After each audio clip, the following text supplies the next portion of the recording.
Alors Mathieu, on se connaît depuis un Bonjour. certain temps, et puis là, cette année, c'est vrai que sur ce sujet des prédictions, on l'a vu dans les différentes conférences ou les différents sujets, ou même dans les médias, la ville est au centre vraiment de beaucoup de discussions. Est-ce que tu peux nous présenter rapidement New Cities Foundation, que tu as en gros la charge de développer à l'international? Oui, bien sûr. Alors, merci beaucoup d'abord pour ton invitation, c'est très intéressant. J'ai l'honneur de diriger New Cities Foundation que j'ai aidé à fonder il y a 5 ans. New Cities Foundation, c'est un think tank international sur la ville. On travaille vraiment sur tous les sujets qui touchent à l'avenir des villes.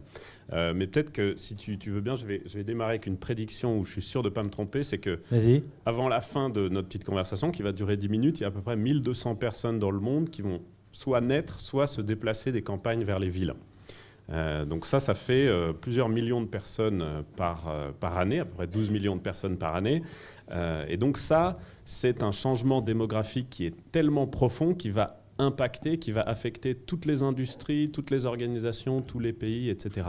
C'est un changement qui se concentre évidemment sur des zones qui sont en forte urbanisation, l'Asie, le Moyen-Orient, mais qui est tellement grand qu'il va impacter toutes vos entreprises et tous les sujets dont on parle aujourd'hui. Donc c'est vraiment important d'intégrer ça. Et je pense qu'aujourd'hui, les questions qu'on peut se poser qui sont pertinentes, c'est vraiment comment est-ce que le numérique va influencer la ville, mais surtout comment la ville va influencer le numérique, parce que ça change les usages, etc. Il n'y a pas de Uber sans super concentration en ville, ça n'existe pas. Donc c'est vraiment intéressant, mais plus concrètement, moi j'invite toujours tous nos partenaires dans le numérique et tous les chercheurs qui travaillent sur ce domaine, c'est comment est-ce que le numérique peut aider concrètement, un peu au-delà des gadgets des objets qu'on voit, connectés, peut aider concrètement à répondre aux vraies préoccupations des villes. Parce que ça va mener à des vraies réponses, à des vrais progrès, mais aussi à du business. Là, moi, je rentre, je suis en très fort décalage horaire parce que je rentre d'Indonésie. À Jakarta, qui est une ville en plein boom économique, la vitesse moyenne d'une voiture, c'est 5 km/h. Ok. Donc, il y a un problème de circulation. Et le problème de circulation, il est vrai en Chine, il est vrai dans les villes européennes, etc. Ça, c'est une vraie préoccupation et il faut réfléchir à comment est-ce que les enjeux du numérique, le numérique, les outils numériques peuvent répondre à ces vraies questions-là. Voilà. Donc ça, c'est des questions qu'on peut aborder ensemble. Absolument. Du coup, alors, tu as organisé le New Cities Foundation Forum. Tu peux en parler dans différentes villes où tu as fédéré des maires du monde entier qui étaient là pour échanger sur la ville de demain. Tu peux nous en parler juste 2 secondes, parce que du coup, ça va amener les prédictions que tu vas pouvoir faire, puisqu'elles sont issues quelque part de synthèses et d'échanges que tu as pu observer dans les 10 forums que tu as fait dans le monde, en France, à Sao Paulo, à Dallas. Là, tu annonces, je pense, la conférence de l'année prochaine. Oui, tout à fait. Et parlons un peu de ces échanges entre maires et qui comprennent que aussi, on a parlé d'open innovation, on a parlé vraiment de logique, d'ouverture. C'est valable aussi pour les maires et pour les villes et pour tous les acteurs autour de la vie, quoi. Ouais, tout à fait. Tous les sujets dont vous parlez ce matin sont vraiment au cœur des préoccupations des maires. Donc effectivement, une des choses qu'on fait, à part faire de la recherche et des projets pilotes, c'est organiser une fois par an un forum qui réunit 800 personnes d'à peu près 50 pays dans une ville différente chaque année, qui s'appelle New Cities Summit, et qui réfléchit vraiment à toutes les questions qui sont au cœur de la préoccupation, des préoccupations des maires. Circulation, eau, réseau intelligent, etc. Et donc, on y parle beaucoup de toutes ces questions-là. Donc, c'est pour ça que je vous ai préparé 5 ou 6 prédictions. Vas-y, allez, c'est parti. Très court, mais je vais essayer d'être un peu dérangeant si je peux, et aussi de me déplacer un tout petit peu du numérique, parce que je pense que vraiment, il faut réfléchir aux vrais problèmes des villes. Voilà, il n'y a pas que ça. Donc, première chose, je pense qu'on va voir en 2015 arriver l'émergence d'un agenda post-Smart City. Je pense que la Smart City, c'était des petits trous sur notre vélo qui étaient très utiles pendant les 10 années qui viennent de passer. Je pense que pour pas mal de raisons, la Smart City, c'est plus très utile. On peut en parler pendant des heures, mais je vous invite à taper Smart City dans Google et aller sur Images. C'est assez flippant, parce que la dernière fois que je l'ai fait, la première fois qu'un être humain apparaît, ça apparaît sur la page 6. Donc apparemment, la Smart City, ce n'est pas pour les humains, c'est pour les ordinateurs. Donc première prédiction, on va dépasser un peu la Smart City. Je ne sais pas vers où on va aller, mais c'est une piste de réflexion intéressante. Deuxièmement, paradoxalement, c'est sur la gouvernance qu'il va y avoir le plus d'innovation. Ce n'est pas sur la technologie. La technologie, elle est là. On en a vu plein d'exemples qui s'appliquent vraiment à la ville. C'est vraiment sur la gouvernance, la relation entre la ville, les providers de technologie, les habitants, etc. Dans cette relation de gouvernance-là qu'il va y avoir des innovations. Donc, ce n'est pas très tech comme réponse, mais je pense que c'est une prédiction qui est valable.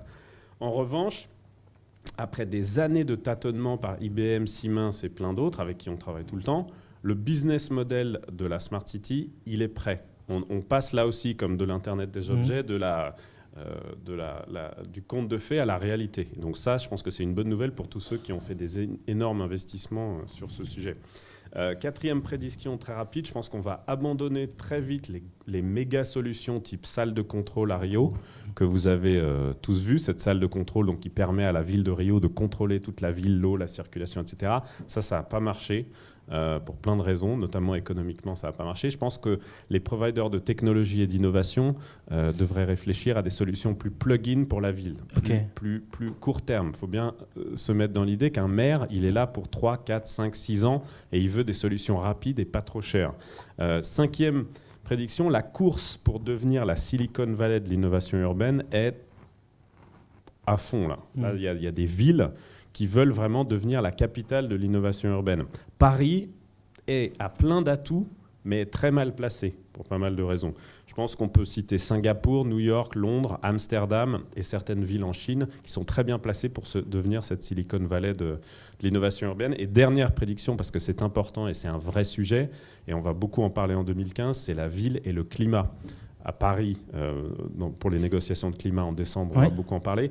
Qu'est-ce que le numérique peut faire sur ces enjeux-là ? Parce que les maires, et notamment notre maire ici à Paris, se posent vraiment cette question. Qu'est-ce que vous pouvez faire, vous les acteurs du numérique, pour moi, pour m'aider sur ma stratégie climat ? Donc on va beaucoup parler de ça et c'est une vraie question qui va être au centre des débats. Quand tu disais tout à l'heure effectivement que Paris n'était pas forcément bien positionné pour être la capitale de l'innovation urbaine, qu'est-ce qui manque ?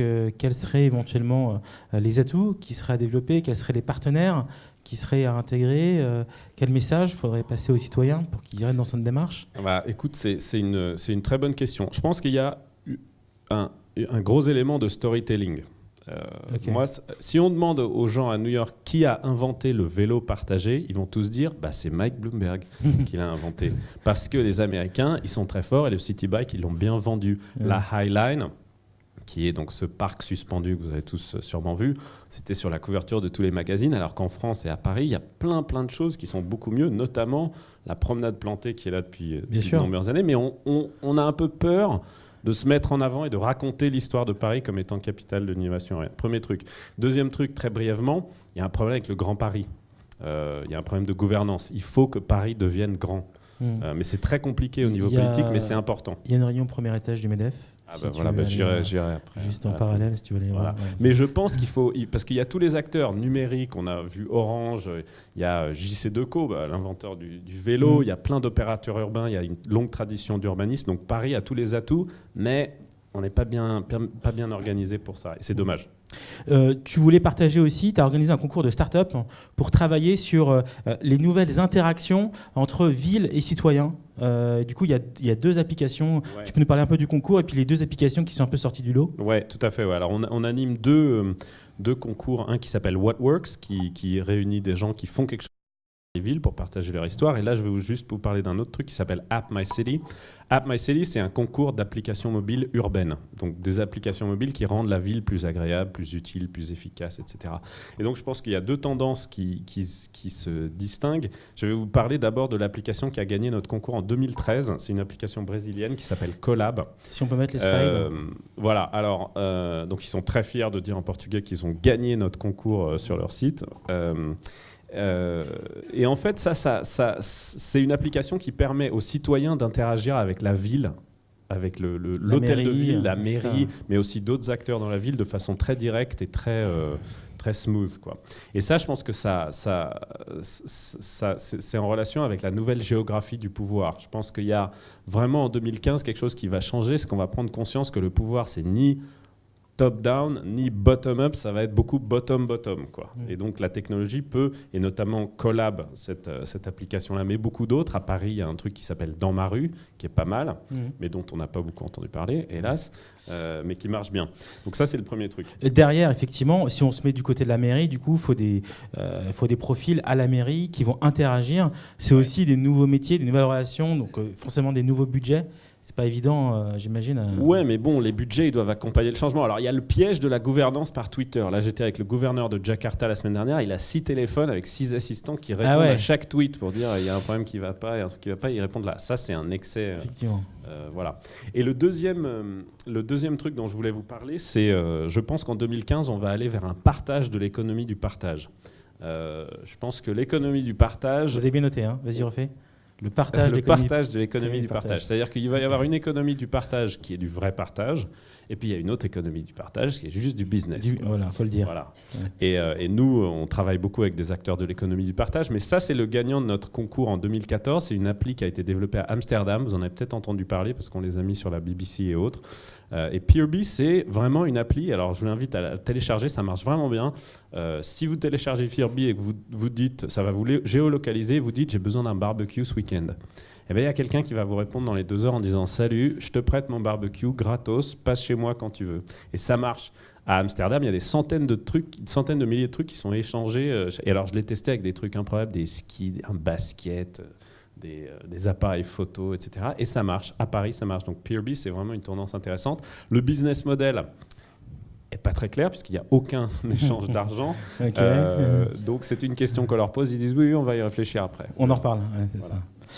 Écoute Mathieu, je veux vraiment te remercier parce que merci, avec plaisir. C'était pas évident. Tu peux nous donner la date la prochaine conférence que vous avez organisée à la ville, qu'on te suive un peu sur Twitter? Oui, absolument. Alors c'est 9, 10, 11 juin, Nuceli Summit à Jakarta. Donc c'est pas la porte à côté, mais c'est très intéressant, une ville où il se passe plein de choses. Super, merci beaucoup. Merci. Et à bientôt.